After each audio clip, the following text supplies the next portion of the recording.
Hello everyone, welcome to SK Edivers. Saiba Bindra here. Today we are going to start the basic topic of accountancy which is fundamental of partnership. आपकी volume book का first chapter है ये partnership का. इसमें story ये आ रही है, we are going to study that why do we form a partnership, what are the rule that governs a partnership, क्यों पार्टनरशिप बन रही है, उसका मोटिव क्या है, उसमें क्या कैलकुलेशंस हैं, क्या हमें रोल रिस्पॉन्सिबिलिटीज दो पार्टनर्स को या दो से ज्यादा को फॉलो करनी है. ठीक है जी. तो हम पढ़ रहे हैं फंडामेंटल ऑफ पार्टनरशिप. पार्टनरशिप का मतलब क्या होता है? पार्टनर क्या हो गया? वो दो लोग, मिनिमम दो लोग, मैक्सिमम कैन बी 50. ठीक है. वो दो लोग जो साथ मिलके एक लॉफुल बिजनेस करने के लिए आते हैं with the aim of earning profit. ठीक है. पार्टनरशिप का जो एक्ट है under section 4 Indian partnership act 1932 में गवर्न किया जाता है.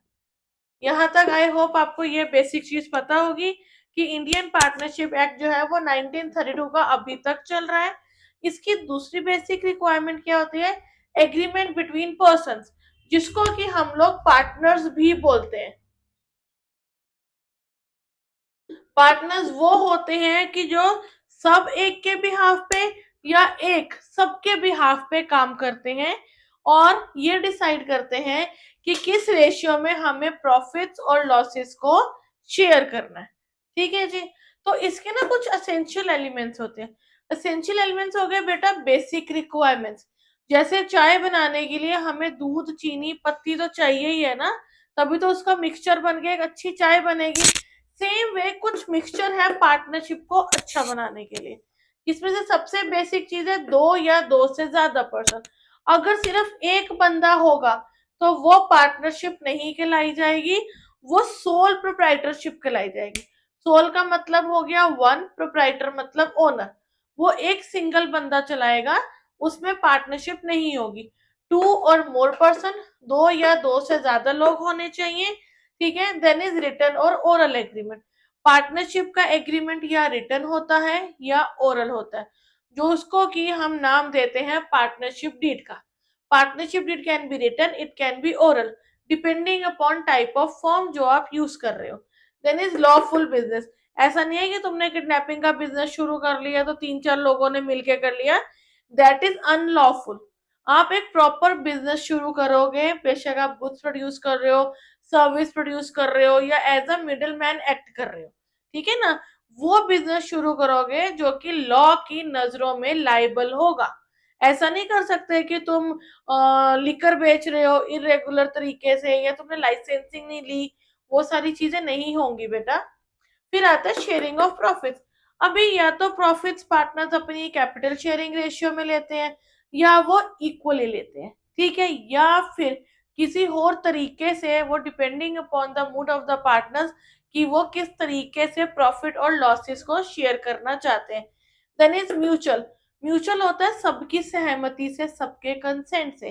कि म्यूचुअल एजेंसी है कि सारे पार्टनर सबके बिहाफ पे या एक पार्टनर सबके बिहाफ पे डिसीजंस ले सकता है.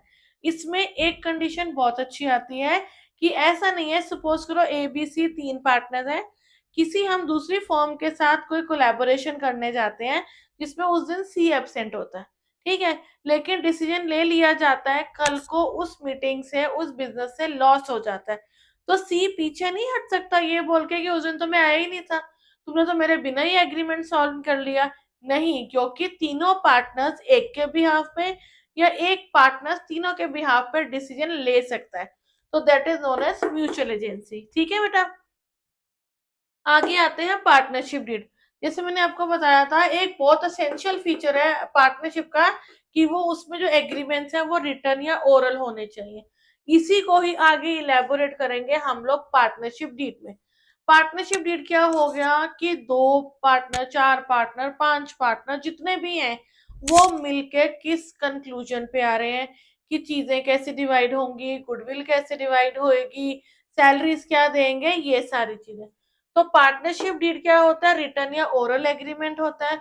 लेकिन अगर एग्रीमेंट रिटर्न होगा तो कल को फर्म जो है किसी को स्यू कर सकती है, किसी पे केस कर सकती है, अगर कोई एक्टिविटीज अच्छी नहीं हुई है, उनको पैसा नहीं मिला, ठीक है। लेकिन अगर दो पार्टनर्स के बीच में कॉन्फ्लिक्ट हो जाता है तो भी वो कोर्ट में जा सकते हैं, लेकिन कंडीशन इज दिस कि पार्टनरशिप डीड रिटर्न होनी चाहिए, बिकॉज कोर्ट जो है वो सबूत मांगता है और ओरल एग्रीमेंट्स को कोर्ट कोई वैल्यू नहीं देता, ठीक है जी।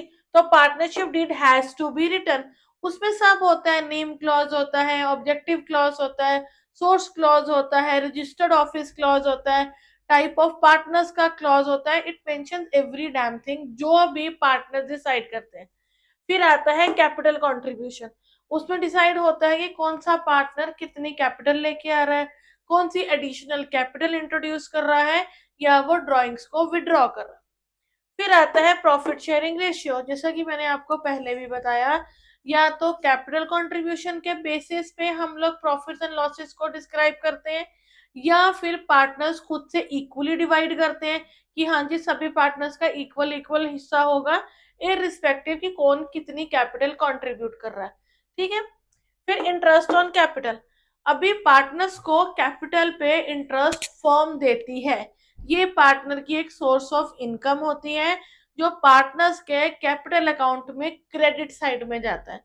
जब भी तुम पार्टनर्स का कैपिटल अकाउंट बनाते हो, जो 3 मार्क्स का सेपरेट क्वेश्चन आता है, उसमें इंटरेस्ट ऑन कैपिटल आप क्रेडिट साइड पे लिखोगे। इंटरेस्ट ऑन ड्रॉइंग्स, ड्राइंग्स का मतलब तो आप लोगों को पता होगा, वो पैसा जो प्रोप्राइटर, जो बिजनेसमैन अपने पर्सनल यूज के लिए फॉर्म से निकालता है, ठीक है जी। तो ड्राइंग्स क्या हो गया, ड्राइंग्स क्या हो गया कि तुमने कुछ पैसा पुल आउट करा बिजनेस में से, जो कि तुम इन्वेस्ट नहीं कर रहे हो, फर्दर किसी बिजनेस में भी नहीं डाल रहे, अपने सेल्फ कंजम्पशन के लिए कर रहे हो, तो उस पे फर्म तुम्हारे से इंटरेस्ट चार्ज करेगी। बीइंग अ पार्टनर तुम कुछ एक्सपेंसेस, कुछ इंटरेस्ट देने के लिए लायबल हो, तो वो आपके पार्टनर्स के कैपिटल अकाउंट की डेबिट साइड में आएगा, because debit all expenses and losses, तो वो फॉर्म का एक किस्म से एक्सपेंस हो जाता है, ठीक है जी। फिर इसमें आता है पार्टनर की सैलरी या कमीशन, अभी हम वही एग्जांपल लेके चलते हैं, एबीसी 3 पार्टनर है, ये जो है वो हर रोज फॉर्म में आ रहा है, 6-6 घंटे बैठ रहा है, मीटिंग्स कर रहा है, तो वो कहता है कि भाई मुझे तो प्रॉफिट के बाद सैलरी भी दो। अगर वो इंटाइटल्ड है सैलरी को, पार्टनरशिप डीड में मेंशन्ड है कि हाँ जो पार्टनर जो है कि एक्स्ट्रा टाइम डिवोट कर रहा है तो उसको पर मंथ इतनी सैलरी मिलेगी, तभी मिल सकती है, ओरली सैलरीज नहीं मिलती। फिर आती है कमीशन, कई पार्टनर जो होते हैं, क्या होता है पार्टनरशिप डीड में, अगर हमारा सर्विस मोटिव वाला बिजनेस है, हम सर्विस इंडस्ट्री में, तो हम कहते हैं भाई ये डील साइन करा दे, 30% कमीशन तेरी, ठीक है जी। तो उनको प्रॉफिट के साथ साथ कमीशन भी मिलती है। ये सारी चीजें पार्टनरशिप डीड में लिखी होती है। पार्टनरशिप डीड में ये भी मेंशन होता है इन केस ऑफ कॉन्फ्लिक्ट कि आप बैठ के म्यूचुअली उसको सॉल्व करोगे, या आप लीगल वे में कोर्ट में जाके उसको सॉल्व करना चाहते हो, ठीक है जी। फिर आते हैं टाइप ऑफ पार्टनर्स, हम इतनी देर से पार्टनरशिप पार्टनरशिप कर तो रहे हैं, पार्टनर भी बोल रहे हैं, लेकिन पार्टनर कितनी तरह के होते हैं, 5 से 6 तरह के पार्टनर होते हैं। एक आता है आपका एक्टिव पार्टनर, एक्टिव पार्टनर वो हो गया जो बहुत एंथुजियास्टिक है, वो सारी मीटिंग्स अटेंड कर रहा है, सारे डिसीजन ले रहा है, सारी पॉलिसीज बना रहा है, रोज फॉर्म में आ रहा है, क्लाइंट से मीट कर रहा है, फीडबैक ले रहा है, ठीक है। इसके जो होती है प्रॉफिट एंड लॉसेस भी इक्वली शेयर करता है, ये कैपिटल कंट्रीब्यूशन रेशियो में होगा, और इसकी लाइबिलिटी अनलिमिटेड होती है। Then comes the sleeping partner, sleeping partner क्या होता है, इसकी लाइबिलिटी भी अनलिमिटेड होती है, profit and losses as directed by the ratio decide करता है, लेकिन वो फर्म की वर्किंग में पार्टिसिपेट नहीं करता, ठीक है जी। Then comes a nominal partner, नाम के लिए पार्टनर बना रखा है, ठीक है जी, लाइबिलिटी इसकी भी अनलिमिटेड होती है। फिर आता है माइनर पार्टनर, माइनर पार्टनर होता है under the age of 18 years, जो 18 साल से कम का है, ठीक है, वो कोई लॉसेस में हिस्सा नहीं देता, कोई कैपिटल कंट्रीब्यूट नहीं करता, लेकिन उसका प्रॉफिट का शेयर होता है, ठीक है। अभी हम माइनर को पार्टनर क्यों बना रहे हैं, अपने को तो कोई फायदा ही नहीं हो रहा, क्यों बना रहे हैं, क्योंकि कई बारी लीगल रिक्वायरमेंट्स के लिए आपको एक पार्टनर चाहिए होता है, तो आप एक माइनर को पार्टनर बना लेते हैं, लेकिन ये पार्टनर बनने के लिए भी फर्म जो है वो एग्री करनी चाहिए। सारे जो मेंबर्स हैं, सारे जो पार्टनर्स हैं, माइनर को पार्टनर बनाने के लिए एग्री करने चाहिए। ठीक है, हमने पढ़ा कि पार्टनरशिप क्या होती है, उसके एसेंशियल एलिमेंट्स क्या होते हैं, पार्टनरशिप डीड क्या होती है, टाइप ऑफ पार्टनर्स क्या होते हैं। ये सारी स्टोरी होगी कि जब पार्टनरशिप डीड रिटर्न है तभी। अभी स्टोरी आती है कि एब्सेंस मतलब पार्टनरशिप डीड नहीं है तो क्या होगा।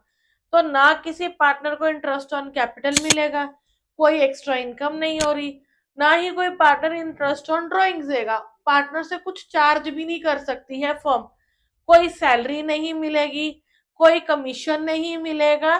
ठीक है, कोई और प्रॉफिट शेयरिंग रेशियो मैटर नहीं करेगी।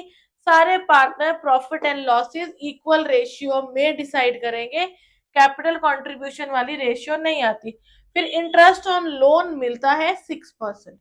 ठीक है जी, यहाँ तक आप लोगों को कोई दिक्कत है तो आप पूछ सकते हैं। ठीक है, तो आज हम लोगों ने क्या करा, हमने ये देखा कि पार्टनरशिप फॉर्म क्या होती है, किस लॉ से वो गवर्न होती है, क्या एक्ट है जो वो मैनेज करता है, पार्टनरशिप का क्या रोल है, और पार्टनर्स कैसे काम करते हैं। हम अपनी नेक्स्ट वीडियो में इसके प्रैक्टिकल्स करेंगे, और इसका जो सेकंड चैप्टर है जो कि गुडविल से रिलेटेड है वो सारी चीजें करेंगे, और profit sharing ratio, gaining ratio, sacrificing ratio को निकालने की कोशिश करेंगे। ठीक है, आपके पास कोई भी क्वेश्चन है तो आप चैनल पे जाके वहां पे डीएम कर सकते हैं, इससे रिलेटेड कोई भी क्वारीज है तो आप मुझसे पूछ सकते हैं।